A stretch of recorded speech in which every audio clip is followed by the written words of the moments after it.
Hey guys, hopefully now you have watched lesson 10.1 and we're going to move right on with 10.2. The kind of progression here is that in lesson 1 we were just looking at line plots that someone else had made and we were grabbing the data from those and using those to analyze different things. Today we're going to be given the data set and our task is going to be to turn that into a line plot and create our own line plot. So let's take a look at the first example problem here. Remember that since this is on a video, you guys can pause at any time you need to, kind of take a second look at things or slow it down, rewind, so take advantage of that if you need to. A 5th grade class recorded the height of each student. How could you organize the data? If all the students in the class lay down in a long line, how far would it reach? Make a line plot to solve this problem. Okay, so we've got a couple loaded questions here. This one might take us a few minutes to get through. It asks us first, how could you organize the data? Well, the first thing we're going to want to do with that is turn it into a line plot because it kind of gives us that information right here. So in order to organize the data, we're going to create a line plot. Where I start creating a line plot is I have to find the smallest data point that is listed in my data. I see 50 and a half. I see 50, so it's going to have to be as small as 50. Let's see if I see anything smaller than 50 in all of my data, and I have to be very careful. I might even run through it twice. I don't see anything smaller than 50. So for me, I think 50 is an okay place to start our line plot at. I will start it at 50, and then the next thing we have to look at is, what is our largest one? Where do we need to stop our line plot at? I see 60. See if I see anything larger than 60. I see another 60, but I don't see anything larger. So we can go ahead and say that 60 is going to be our largest spot. So now I've got as big as my line plot needs to go. Now, of course, if I wanted to start at 40 or 45 and end at 65 or 70, I could do that. There would just be no X's above those areas. This just helps me do as little amount of work as possible, which we love to hear. I also noticed one more thing. I see that the increments look like they jump up by a ½ inch. I'm going to start by marking all of the whole numbers because that will always make it easier if I split it into my wholes first and then I can go back and chunk it up however much I need to.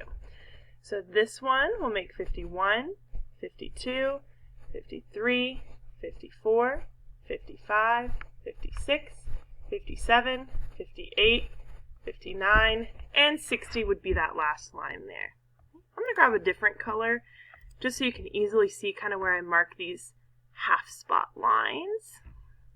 And hopefully it will let me zoom in just a little bit. Let's see.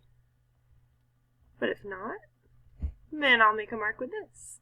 I'm going to mark my halves in red just so it's a little bit easier for us to see right now. Obviously, you're just going to have a pencil, so you're going to make all your marks in the same color. But one thing you could do to kind of tell the difference between a half and a whole is make those lines just a little shorter. So that would be 50 and 1/2, 51 and 1/2, 52 and 1/2, 53 and 1/2. A little off there. And I'm going to make all these half marks as close as best as I can all the way to 60. With the last one being 59 and 1/2.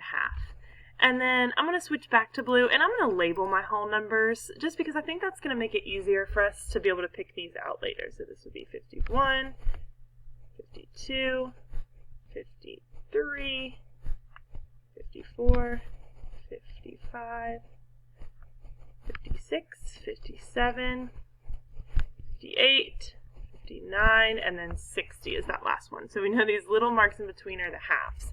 Now I'm having to write kind of big because I'm writing with my finger on my screen, but you would want to make sure that these numbers line up pretty evenly under what you just wrote up top under the line so you could tell. But I can pretty evenly tell which number is corresponding with which line here. Okay, I'm going to save myself the trouble of labeling all the halves because I know those mark the next half up, so that's going to save me some time. Now my next step, I've got my line plot created. There's a spot for everything. I've got to go through my data and make a mark at each spot. So I'm going to grab a different color again, just so it's a little easier to see. We'll go to green this time. And I'm just going to do a dot, I think, above. So it's a little bigger. There we go. All right, I see 55 is my first one, so I'm going to put one dot above 55.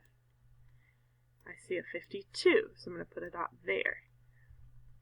50 and a half, so here's 50, and 1/2 more would put me there.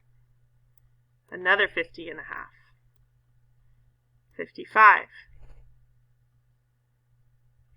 Right here. 50 and a half. Right here. 50. Right here.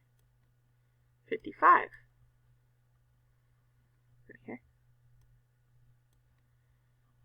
50 and a half again. Over here. 55 again. Over here. 58 and a half. Okay. And 60. 52. 50 and a half again. It's right here. 50 and a half. Right here. 50. 55. 55. So I'm going to put two of those. 55, 55. 58 and a half. 58 and 1/2 more. And 60. So, even though my dots are kind of ugly, they're a little bit different shape, they're not perfect, I can easily pick out some data points on this. I can see all of these that have 2 dots have the same amount, and I can easily see that 55 and 50 and a half are the 2 most common different heights of students in the class. So that's the first step of the problem, is just setting my data up in a line plot. The second step it wants us to complete here is to answer the question, if all the students in the class laid down in a long line, how far would it reach? Okay, there are several ways you could do this. You could take each piece of information out and you could add it up in one long addition problem. I think that would take a long time, and we also now know how to multiply fractions and whole numbers. So I see I have 50 2 times, so I'm just going to mark that as having 50 times 2. I have 50 and 1/2 6 times.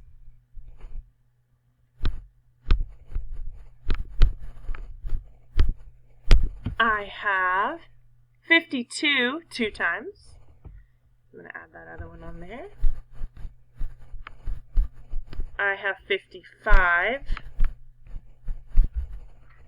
6 times. I have 58 and a half twice. And I have 60 twice. So that's all my data.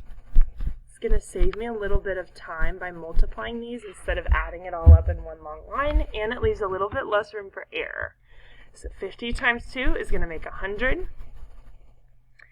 50 and a half times 6, well 50 times 6 is 300, and 1/2 times 6 is just like if we had looked at that as a regular multiplication problem. It would be 3, so that is going to be 303.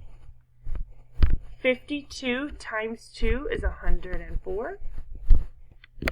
Then we can go back over to our second set of data. 55 times 6 is 330.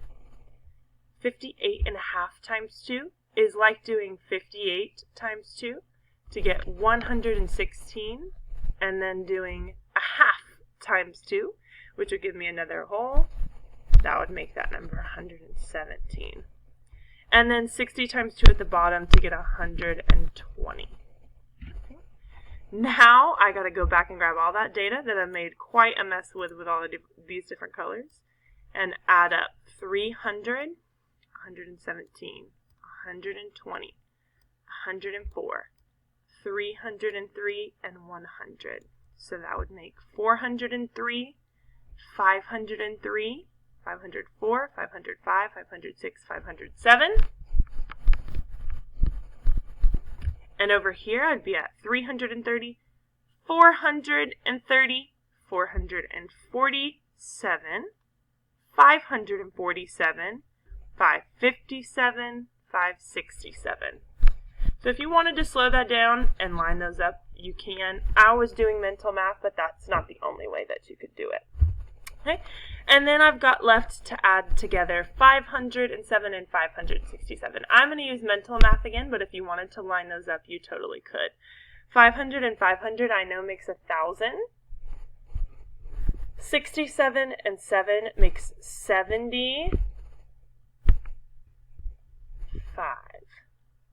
No, 74, Miss Arnold. There we go. So my total answer, a crazy big problem to start out with, guys. This is not a typical short line plot problem. But my total answer, if I lined every kid up head to head in that class, then I would find out they would take a total of 1,074 inches long. All right, let's take a glance onto the next page. At one they've already done, give ourselves a little bit of a break here. Okay, this time they're giving us this information and they're showing it as if it was a tally table, a frequency table, showing how many times each thing was in that data set. So there were 2 6s. I see those there. The frequency was 2 because we saw it 2 times. And so on with that chart. And they went ahead and made it into a line plot with us, for us. Okay?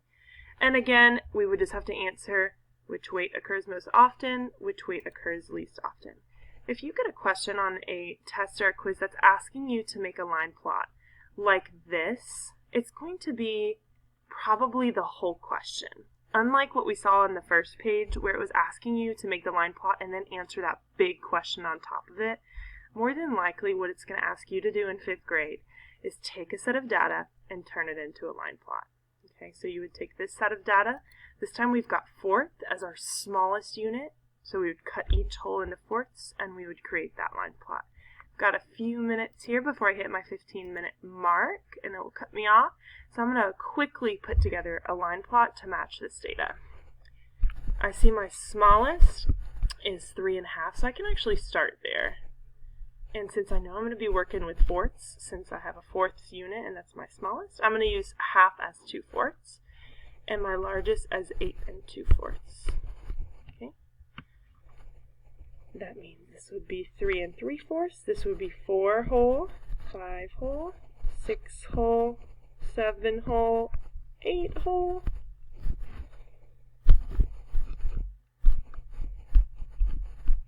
Okay, and we could tick mark in between there to find all of those individual ones. Get a little bit smaller. 3 2/4. This would be 3 3/4. This would be split into 4ths. All the way down. Again, yours is going to be so much neater with a pencil than anything I can make on this computer. And then all the way to 8 2/4 at the end. And you would do the same thing. Plot how many 3 1/2 you have, which would be 2. Plot how many 5 1/4 you have, which would be 3. Plot how many 7s you have, which is 4. Plot how many 8 1/2 you have, which is 1. And that's all you would have to do for that, to turn that into a line plot. We'll have lots of practice on this with small groups when you guys come back, but I just wanted to introduce you to kind of the steps of it, get you thinking about it, and we can talk a lot more about how to set these up when you guys are back in the room with me. Okay, so for now, just get a good start, a good foundation. If you're a little bit unsure, you can always look at some other videos out there that are teaching you how to make a line plot so you can see more and more and more examples. But don't stress it. I really just wanted to introduce you to it so that when you come back, we can keep working on it together. Okay? All right, guys, this concludes hopefully what you have to watch at home. For right now, make sure you've watched 10-1 and 10-2, and now go ahead and get your 10-2 homework done.